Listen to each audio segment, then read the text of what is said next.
All right. Good morning, Doc. How are you? Good morning. Good morning, and thanks for having me here. It's a lovely day in New York City. And it is a lovely day starting here in Los Angeles. So we are coast to coast, and Heather told me I had to interview you, so I really had no choice. But I'm happy to, and it wasn't because Heather told me, obviously. Hey, there's so much to talk about. Obviously, there's a lot going on. Would be an understatement of the universe. But welcome you first, and if you could just start by briefly introducing us and a tiny bit about yourself, that would be special. Sure. My name is Dr. Alex Cahana, and I have what would be called a non-linear career.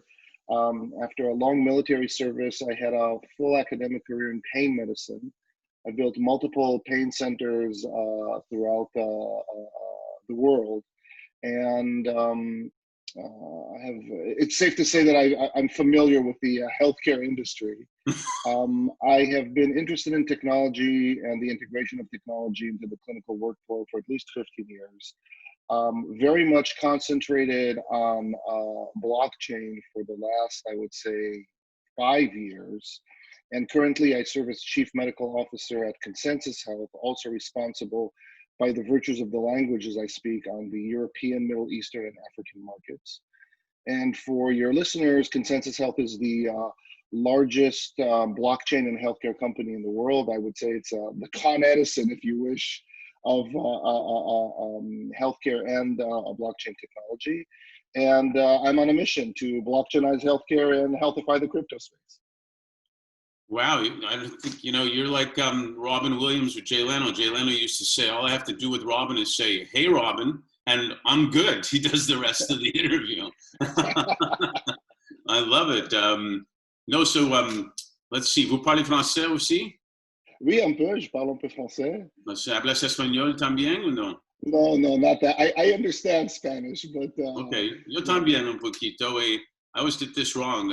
Considering I'm Jewish, is it at mitaber or at mitaber at أنا متابع عبريت وأنا بتحكي العربية, and what my fluent Mandarin daughter told me to say is "Duebuchiwa the Jungwen Buhao." So I'm sorry, but my Chinese is bad. So, but well, it sounded great to me because I don't speak Mandarin or anything. But I've been there and I've tried to learn some of the languages when I took training and everything. But it's a whole different graphic, that's for sure. No, that's fantastic. Everybody always talks about now, especially thanks to Simon sending their why, and some of them recently have told me they start with their what now and then go to their why. But I'd like to know why you do what you do. Well, I love that question because it really, the why always explains. Many times, when we ask someone why, they start to describe, and a description is not the why. The why is the aboutness of what we are. And my career, as I said, started in the military. And the reason I say that is in the military, not only are you data-driven or mission-driven and data-driven and situation aware, but you also realize that none of us is as good as all of us. And so this idea of distributed trust, this idea of collaboration is really embedded in me. And I've seen in the battlefield, unfortunately, a lot of pain from many sides. And I've seen what pain does, how it strips people from their dignity. And so if you wish, via the empowerment of technology, via the empowerment of my medical knowledge, my financial knowledge, I try to restore the dignity of individuals that are stripped on a daily basis, be it by health or by wealth, or just being in a place that they don't want to be in this very challenging world. Yeah, I really appreciate what you're saying, especially in this era about dignity and every life, if you will, has a value. I would say, seeing your experience education-wise and work-wise from Israel to Europe to the U.S., etc., deeply engaged in all areas of healthcare and seeing it on the battlefields, if you will. it sounds like that's what really, I'm going to answer your question, and I'd like to, get further on it. It sounds like what, in a way, what really differentiates you as one of the leaders who care is you want to bring that dignity back to each and every individual. Yes, there has to be a purpose. There has to be an aboutness of what we do. The life story is a story. These are chapters that each chapter lends to the next one. And you have to almost have a mental image of understanding, why am I going through this now? What is this experience going to teach me what to do and what not to do? And we live in very interesting times, especially since the internet democratized knowledge and changed the whole definition of what is an expert and what is a professional. I'm old enough to remember that the smartest person in the room was the one who just remembered everything. And so if you could say that, in 1967, the budget of the postal office in Brazil was 167 million reals, nobody would know it. And you say, thank God I remember that it's reals and not pesos. But now it's simple, just you Google it.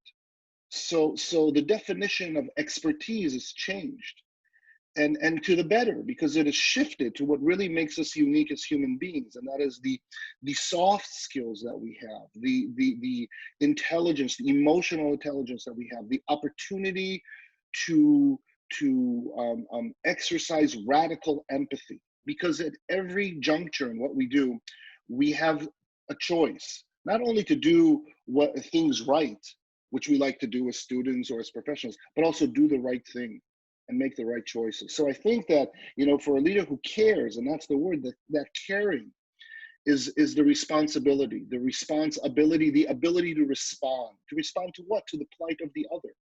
So when I walk in the street and I see someone fall, I immediately jump to pick them up. I don't think about it.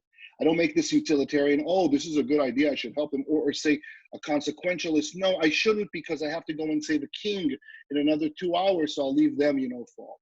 It is a remaining sensitivity to be alert and aware and curious. And that curiosity brings you to be interested in many fields and not just say, I'm interested in this. Yeah, I appreciate you really saying that. And, when I do speeches or whatnot, too, a lot of times I talk about influencers, and I bring up quotes about my grandparents, my mom, etc. And I'm sure you'd appreciate this. Most grandparents would say it. They said it with a Kiev accent. They said, as long as you have your health, that's the most important thing, but it wasn't just a cute soundbite. They were coming from really deep inside, a lot of background, a lot of experience, a lot of baggage, whatever, by saying that. And we're in a mode right now where, like you said, we have to care about the other person's well-being. What I've also found, I'd love you to comment on this, with everything going on now, speed of technology, COVID, just when we thought we had the biggest problems in the world, we got addressing what is absolutely true, racial injustice and how people treat each other. People want to belong. The most important thing from all studies show that the biggest thing that fills our heart and soul is belonging. And so what you said was brilliant about, I didn't think I got to help because of, or this or that or the other. Can you address that whole belonging, that whole thing about caring, if you will, how it impacts health and how it's going to change everything from how we work together and how we live together? Yeah, no, I think, first of all, I think we have the same grandparents with the same accent, but you're absolutely right, and this is a very important question to be asked, and unfortunately, I'm not asked enough. And it brings us to, what is health? And if I ask what is health? And 99 out of 100 will say, well, health is disease, it's death, it's illness. And I would say that because of that answer, what we have is a disease management system and not a healthcare system. Mm-hmm. But I would argue, for a second, bear with me, that the opposite of health is not illness or disease, it's isolation. Is that through illness and disease, we feel isolated. And as it progresses, our world contracts and becomes smaller and smaller until one day we wake up And even though we might not be alone, we feel alone and we want to stop it. And so we take a Chardonnay, we take a single malt, we add a little bit of OxyContin and Xanax to it, and we end our life. And this happens 150 times a day. It has been happening in the United States 150 times a day for the last 15 years. And when COVID galore is going to end, then we're going to remind ourselves that it's the opioid, not epidemic, but a syndemic. It's a combination of epidemics, of depression, of anxiety, of post-traumatic stress, of that sense of isolation. And so if you agree that the opposite of health is isolation, then you'll agree with me that the journey back to wellness is through connectedness. And that connectedness could be with your data, with your friends, with your family, with your community, that what you alluded to, that sense of purpose, sense of being, sense of belonging. And so it's very simple. The way I explain it is if you take the I out of illness and you put we, what do you get? And so if we shift our thoughts about what is health, and as a pain doc, every time I would see a paining patient, because pain is not a verb, it's not a noun, I have pain and pain is out there. Pain is me, it's a verb. I am paining right now. Every time I would see a patient who was paining, I knew that they had a family that was paining, an employer, a community, a state, a planet. And what COVID has shown us, this is now nothing different is happening, with the demonstrations that we're seeing. We are seeing the extension of COVID into COVID disparity. Mm-hmm. That's what we have. We have a COVID COVID has shown us two things. It has shown us that we are not resilient. And when I say resilient, it means that we do not have capacity. We suddenly don't have toilet paper. We don't have, hand sanitizers. We don't have empathy. We don't have money. But we also, and this is the choice that we need to make. Do we have capacity? Can we bounce back? And how will we bounce back? Will we bounce back better? Understanding that we're interdependent. And that's the second thing that COVID has shown us, that we are interdependent, that this sense of isolation, this idea of individuality, it's ridiculous. That what we do here in New York impacts South Pacific Islands, which I can ignore until one day they won't be there anymore. But also what people do in faraway countries like China or anywhere else will impact us. And so this is a humbling experience where we have to start to do system thinking. And we have to create anti-rivalrous economies that allows coexistence, because none of us is as good as all of us. Yeah, with the astronauts going up, it's funny, they talk about how in the 60s you had all the issues and yet had the positive of the astronauts going up. And here we are back again. What's interesting about it is that when they look at the Earth, and we have an astronaut that's a founder of our company, he talked about when he looked at the Earth from up above, politics was irrelevant. The Earth was beautiful. There was no walls going all over the place. It was one. And in fact, when he landed, he talked, doing a short story, he landed, he said it was a hard land. He said there was a rock, there was dirt, there was grass. And he said, I'm home. And he happened to be in Kazakhstan. But that was home. It was one place. And related to that, we're very involved in well-being. We have a whole well-being initiative that involves a lot of elements. And I'd like your opinion on how business leaders who care have a role right now in ensuring the financial well-being, but also the physical and mental well-being of their talent. And to your point about how it clearly then flows by osmosis or whatever into community. It's not rocket science to see it flows into community. How do you see all that? Well, I might say something that is surprising to you or to the listeners. I think that this distinction between I would say the physical and the mental is a Cartesian dangler. It comes from Descartes talking about the psyche and the soma. There's the psychology and then there's the body. So there's the real stuff, like taking care of a heart attack or lung cancer or a broken bone.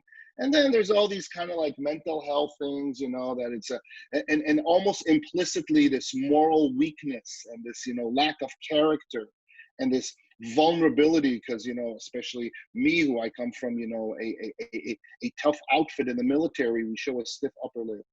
And that's not true. It is, we are all one. Okay. My brain, when they say the right side is this and the left side is, it's only a façon de parler. It's a way to speak. My brain doesn't do anything. Okay. It's Alex with his brain. And so I don't distinguish between the body and the mental. And we all know these mind-body connections. And we know how positive thinking and moving and sleeping and contemplating and meditating, and if you want, praying, these are all immune boosters. Right. And so when people would ask me with COVID, oh, what should I do? What? I would say, two things: is boost your immunity by all the things that I mentioned, and don't have people spit in your mouth. That's it. And so I don't distinguish between that, no more than I distinguish between this idea of the work-life balance. Because when you're passionate, when you love what you do, absolutely, you woke up early, I woke up early. We're going to talk today to people in 3 different continents. We love what we do.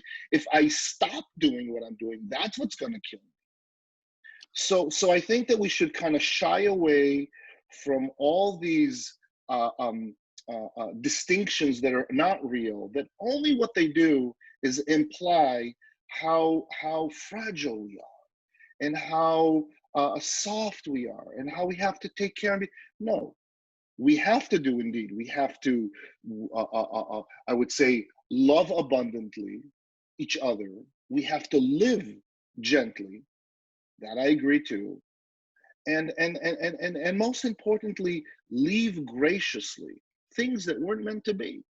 Sometimes we embark in something and it just doesn't, it's not what we're supposed to. So learn from it and move on. And that's why my favorite animal, by the way, is the grasshopper. I don't know if you know, but in the animal kingdom, the grasshopper is the only animal that jumps forward. Okay? They can't jump to the side. They can't jump backward. They only jump forward. And so I think that to ensure your health and your wealth and your sanity are all embodied in one concept of a sense of purpose, a sense of mission. And it's okay, by the way, not to have one. I don't think that uncertainty is a bug that needs to be solved. I think we need to embrace it.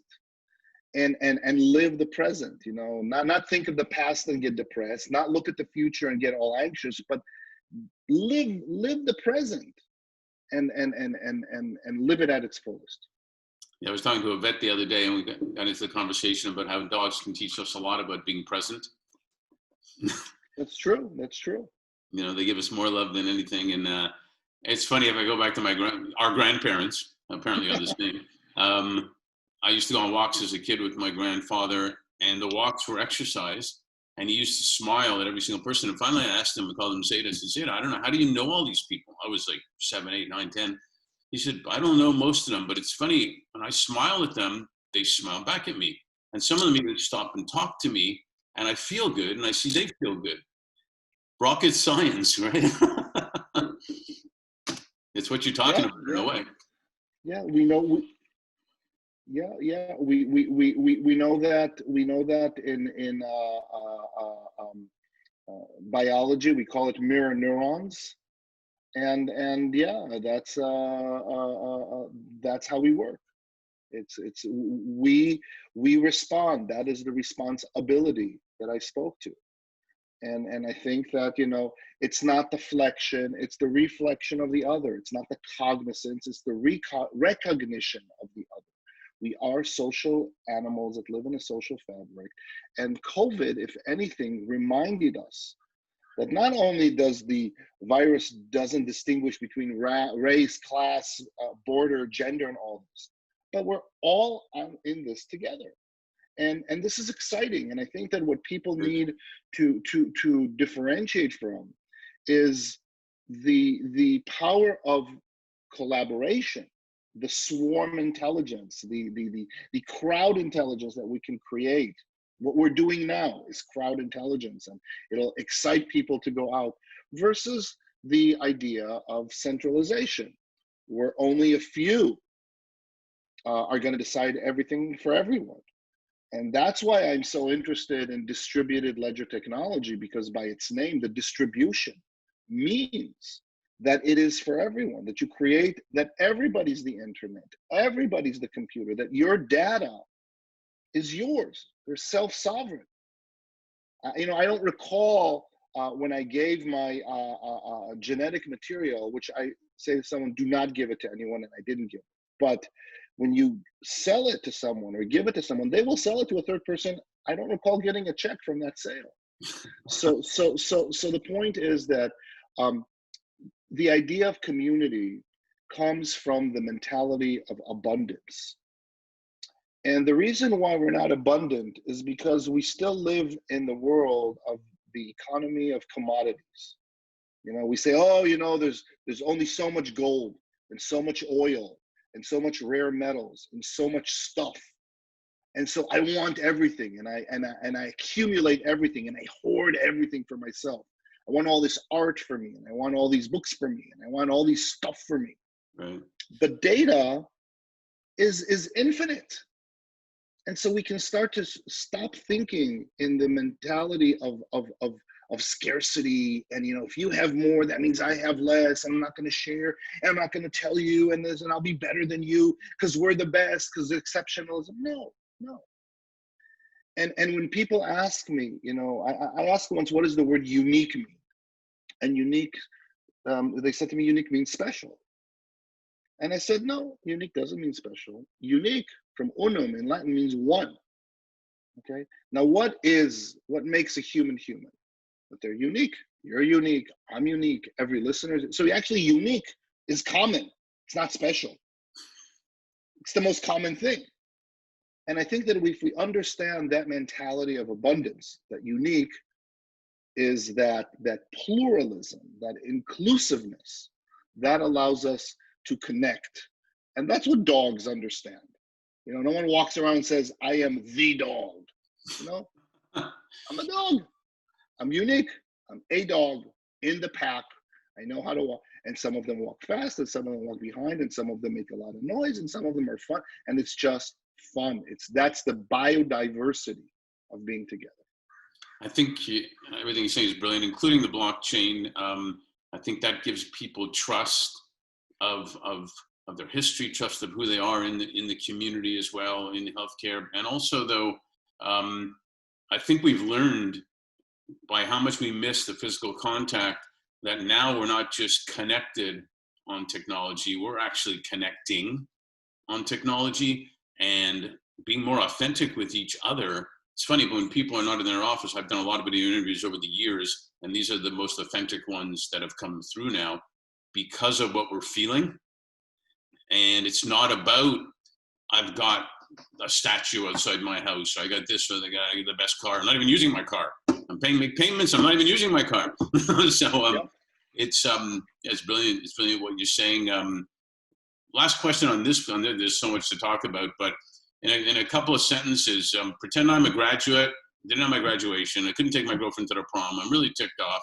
And I don't know what's happening. And you say uncertainty is not a big deal, which I agree, by the way. We don't have to know 100%. But I come to you and I say, well, geez, what now? What next? So my advice, you know, there's so much to say, but I would say that the thing that I would pick is be fearless. And that's easy. Young people have an appetite and they are fearless. But I would also say be selfless. Because the more selfish you are, the lower you're lowering your chance to really achieve that goal. That connection of fearlessness and selflessness and humility is a very, very powerful combination. And the reason I'm saying this is because we live in this very special time where I would say that this is the first time in human history that when we do wrong things, it's not because of ignorance, it's because of ineptitude. Because we know, we I don't say we know everything, but we know almost everything. The amount of knowledge that we have accumulated on how things work, how things are, to figure out stuff. We know it. It's not like when we bled George Washington to death because we thought that that's how you should, take care of his diarrhea because he had a bad yogurt. Okay, nobody wanted to murder him, but they just bled him again and again, and then the third time he died. Because if you bleed and bleed again, you'll die. Today, when we decide not to do the right thing, Right. that is a conscious decision. That is like, okay, there's something out there, and I decide not to do it. So it's not only wrongdoing by commission, it's also by omission. And that's what I would say. Go out and do it. And my sergeant used to say to me, GSD, get stuff done. He didn't use the word stuff, but get stuff done. Just go and do it. If you want to be a PhD in artificial intelligence, you can do it now. You don't need to sign up to any school. You don't need to take.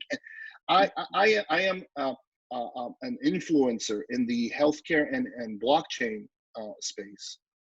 I consult at the United Nations. I'm what's called a crypto health influencer, although I like to think of myself more as a Sherpa, schlepping everybody's stuff. But the point is, I am self-taught. I was curious. There was a problem. I wanted to solve it, and I applied myself into it. So be fearless, drink, eat, but be selfless and share. I guess it's full circle back to the thing you said at the beginning.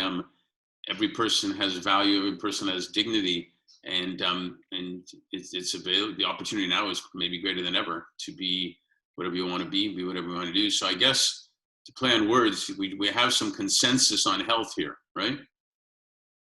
Absolutely. And this is why I love working at Consensus Health, because not only we're decentralized and we're this big family that shares this same vision to enable people to be agents. The problem in healthcare is that we're all healthcare service consumers, and what we want is to transform them to be health and wealth producers.